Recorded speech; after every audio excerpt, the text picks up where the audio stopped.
پناہ مانگتا ہوں میں اللہ کی شیطان مردود سے۔ شروع اللہ کا نام لے کر جو بڑا مہربان نہایت رحم والا ہے۔ جو رب ایسے کو معاف کرنے کے لیے تیار بیٹھا ہو، وہ ڈیفینس کی عورتوں کو معاف نہیں کر سکتا، وہ مردوں کو معاف نہیں کر سکتا، جو عورتیں ہوں بھی حضور کی امتی، ہم بھی حضور کی امتی، آخری عمر میں کیا خاک مسلمان ہوں گے۔ غلط شعر ہے، مومن بیچارے کو سمجھ ہی نہ آئی کہ اللہ کی رحمت کیا چیز ہے۔ سانس ٹوٹنے سے پہلے سر جھکا دو، مسئلہ حل ہو جائے گا۔ لیکن بات یہ ہے کہ سانس کب ٹوٹ جائے اس کا کیا خبر، جوانی میں ٹوٹے، بڑھاپے میں ٹوٹے، لہذا اب توبہ کرو، آج توبہ کرو، اے اللہ میری توبہ، اللہ کی رحمت کو آتا دیکھو۔ بنی غور واقعہ سن، قارون کا نام تو آپ نے سب نے سنا، کیسا ظالم آدمی جس نے حضرت موسیٰ علیہ السلام پر فحاشی کی تہمت لگائی۔ فحاشی، اللہ نے زکوٰۃ کا حکم دیا، ہماری زکوٰۃ ہے 2.5%، بنی اسرائیل کی زکوٰۃ تھی 10%، پھر اس کا رزق تھا کھرب ہا کھرب کی مالیت میں، حساب کیا تو بنے کروڑ ہا کروڑ، کہنے لگا سب کچھ گیا۔ ایک عورت کو پیسے دیے، فاحشہ عورت کا، تو پیسے لے لے، میں موسیٰ علیہ السلام سے مسئلہ پوچھوں گا کہ جو برائی کرے اس کی کیا سزا ہے۔ وہ کہیں گے سنگسار کر دو، پتھر مار مار کے مار دو، تو اٹھ کے کہنا کہ میرے ساتھ تو انہوں نے یہ کیا ہے۔ انہوں نے کہا ٹھیک ہے، پیسے لے لیے۔ جب ایمان نہ ہو تو پیسے پہ آدمی بکتا رہتا ہے، جسم بھی بکتے ہیں، جان بھی بکتی ہے، سب کچھ بکتا ہے۔ موسیٰ علیہ السلام واضح فرما رہے، قارون کھڑا ہو گیا، جی جو شادی شدہ برائی کرے اس کی کیا سزا ہے؟ فرما اس کو پتھر مار مار کے مار دیا جائے۔ کہ اگر آپ کریں کا مجھے بھی مار دیا جائے۔ کہ یہ عورت کیا کہتی ہے؟ اس عورت کو کھڑا کیا، بول۔ اس نے جب نبوت کے چہرے پر نگاہ پڑی وہ تو لرز گئی، کہا جی میں کچھ نہیں کہتی، میں پہلے ہی بڑی نافرمان ہوں، پہلے ہی میرے اوپر بڑے گناہ ہیں، یہ گناہ اپنے ذمے لے کے میں نہیں مرنا چاہتی، مجھے تو اس نے پیسے دیے تھے کہ آپ پہ تہمت لگاؤں۔ تو موسیٰ علیہ السلام سجدے میں گر گئے، یا اللہ تیرے نبی کے ساتھ یہ ہو گیا۔ اللہ نے فرمایا زمین تیرے تابع ہے، جو کہے گا کر گزرے گی۔ موسیٰ علیہ السلام جلالی، ویسے جلالی نبی تھے، بال کھڑے ہو جاتے تھے غصے میں، کھڑے ہوئے، قارون سامنے تھا، ارشاد فرمایا زمین کو نگل جا اس کو، اخسفی بہ، کھا جا اس کو۔ تو زمین پھٹی اور اس کے پاؤں اندر چلے گئے۔ انہوں نے سمجھ گیا کہ نظام چل گیا میرے خلاف، کہ اے موسیٰ معاف کر دے۔ انہوں نے فرمایا اور اندر لے جا، تو گھٹنوں تک چلا گیا، کہ اے موسیٰ معاف کر دے۔ انہوں نے اور اندر چلا جا تو کمر تک چلا گیا، اے موسیٰ معاف کر دے۔ انہوں نے کہا اور لے جا، وہ گردن تک آ گیا، اے موسیٰ معاف کر دے۔ انہوں نے کہا اور اندر چلا جا، وہ سارا دھنس گیا، زندہ دفن ہو گیا۔ لا الہ الا اللہ۔ اب اللہ تعالیٰ کا پیغام ہے، اے موسیٰ تم سے معافیاں مانگتا رہا، میری عزت کی قسم مجھ سے ایک دفعہ مانگتا میں معاف کر دے۔ ہاں ہم قارون سے برے ہیں، اللہ کا لاکھ لاکھ شکر ہے ہم حضرت محمد مصطفیٰ صلی اللہ علیہ وسلم کے امتی ہیں، ہمارے پیچھے تو بہت بڑا سہارا ہے۔ لیکن سہارے کا مطلب یہ نہیں کہ آدمی بے غیرت ہو جائے، کہ جو مرضی کرو پیچھے ہمارا ہے۔ ہمیں تو معاف کرنے کے لیے پہلے تیار بیٹھا ہوا ہے، ہمارے چہرے خراب نہیں کر رہا۔ وہ کون سا ایسا جرم ہے جو چہروں کو خراب کرنے والا اس وقت نہیں ہو رہا؟ اگر ہم حضور کا امتی نہ ہوتے تو آج مرد و عورتوں کے چہرے ختم ہو جاتے، مسخ ہو جاتے۔ یہ تو اللہ کو اپنے حبیب کی علاج ہے۔ اچھا ہم نے کوئی درخواست دی تھی کہ ہمیں حضور کا امتی بنانا؟ موسیٰ علیہ السلام کو اللہ تعالیٰ نے فرمایا، جن لوگوں نے پتھر وہ بچڑے کی پوجا کی نا، موسیٰ علیہ السلام سے اللہ نے کہا ان سب کو قتل کر دو، ان کی توبہ یہ ہے کہ ان کو قتل کیا جائے۔ تو لوگ آئے کہ جی کیسے قتل کریں، کہیں بیٹا ہے، کہیں بیوی ہے، کہیں ماں ہے، کہیں باپ ہے، کیسے ایک دوسرے کو قتل کریں؟ اللہ سے جا کے معافی مانگے کہ ویسے ہی معاف کر دیا جائے۔ تو موسیٰ علیہ السلام 70 آدمی لے کر کوتور پہ گئے، اے اللہ معاف کر دے، ویسے ہی معاف کر دے۔ اللہ تعالیٰ نے فرمایا تیری امت کی توبہ تو قتل ہی ہے، ایک امت بعد میں آنے والی ہے جتنے مرضی بڑے گناہ کر لیں، ایک دفعہ کہہ دیں اے اللہ معاف کر دے، ان کے سارے معاف کر دوں۔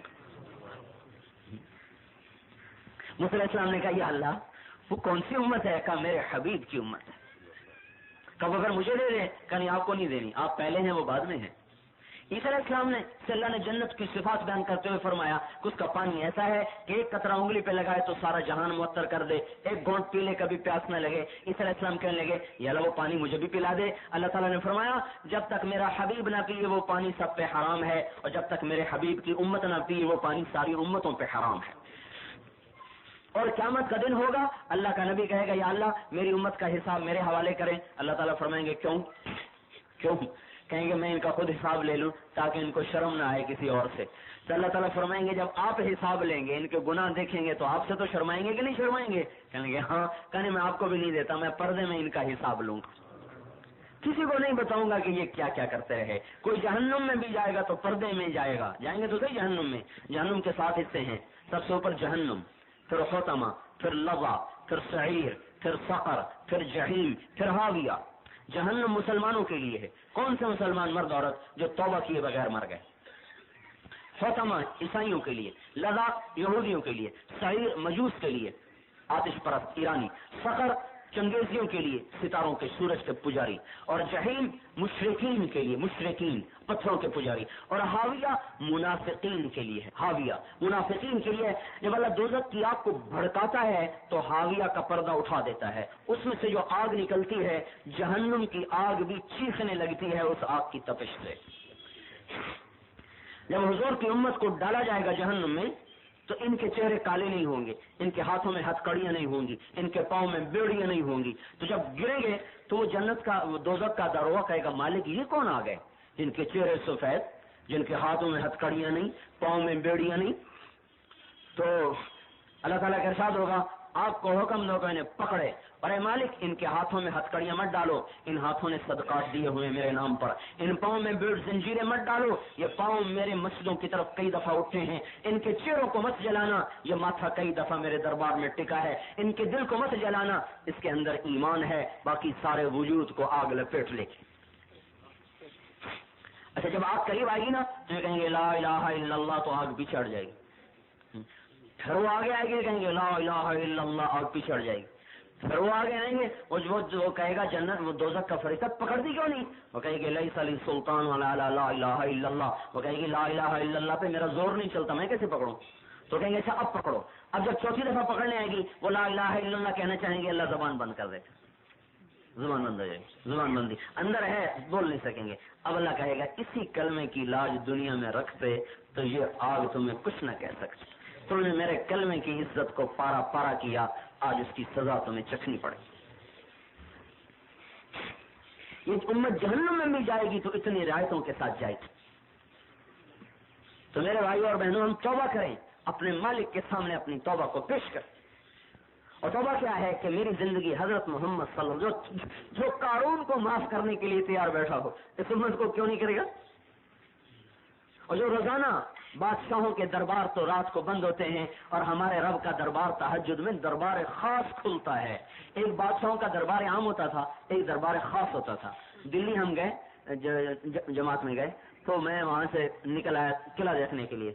شاہجہان کا ایک دربار خاص تھا، ایک دربار عام. دربار عام سرخ پتھر سے بنا ہوا تھا، دربار خاص سنگ مرمر سے سارا بنا ہوا تھا. سارے پورے پلر سارا کچھ سنگ مرمر. اللہ کا ایک دربار خاص ہے، ایک دربار عام تو اب بھی کھلا ہوا ہے، شام تک کھلا رہے گا، رات تک کھلا. جب رات کے 12 بجے گے تو دربار خاص کھلے گا. جب سب نیند کے مزے لے رہے ہوتے ہیں تو اللہ کا عرش پہلے آسمان پہ آتا ہے اور دربار خاص کھلتا ہے. پھر اعلان ہوتا ہے کوئی میرا بندہ یا بندی جو مجھ سے صلح کرنا چاہتا ہو، جو مجھ سے کچھ لینا چاہتا ہو، جو توبہ کرنا چاہتا ہو، جو مجھے اپنا دکھڑا سنانا چاہتا ہو، ہے کوئی؟ محمد بن حسین بغدادی بازار میں گئے، ایک کنیز عورت لونڈی فروخت ہو رہی تھی، اس کو خرید کے لے آئے. لوگوں نے کہا پاگل سی ہے، انہوں نے کہا ٹھیک ہے کوئی بات نہیں. رات کو آدھی رات کے بعد آنکھ کھلی تو دیکھا وہ لونڈی، وہ کنیز وہ عورت مسلح پہ بیٹھی اور اللہ سے لو لگی ہوئی، آنسو بہ رہے، سینہ گھٹ رہا، اور اللہ کو کیا کہہ رہی؟ اے اللہ وہ محبت جو تجھے مجھ سے ہے.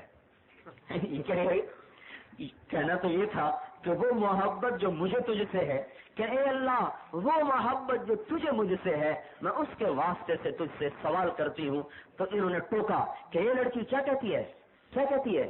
یوں کہ اے اللہ وہ محبت جو مجھے تجھ سے ہے. کہنے گے چپ کرو، اگر اس کو مجھ سے محبت نہ ہوتی تو مجھے یہاں نہ بٹھاتا، تجھے وہاں نہ سلاتا. مجھ سے محبت ہے تو میری نیند کو اٹھا کر، میری نیند سے مجھے اٹھا کر مجھے مسلح پہ کھڑا کر دیا. پھر کہنے لگے اے اللہ اب تو تیری میری محبت کا راز فاش ہو گیا، لوگوں کو پتہ چل گیا کہ ہم محب و محبوب ہیں، اے اللہ اب مجھے اپنا وصال دے دے، مجھے اپنا ملاپ دے دے، مجھے اپنے پاس بلا لے۔ چیخ نکلی اور جان نکل گئی۔ تو فرماتے مجھے بڑا غم ہوا، میں صبح اٹھا، اس کا کفن لینے گیا، کفن لے کے آیا تو دیکھا کفنی کفنائی پڑی ہوئی، سبز کفن چڑھا ہوا اور اس پر نورانی سطروں سے لکھا ہوا الا ان اولیاء اللہ لا خوف علیہم ولا هم يحزنون، کہ سن لو اللہ کے دوستوں کو نہ دنیا میں غم ہے نہ آخرت میں خوف ہے۔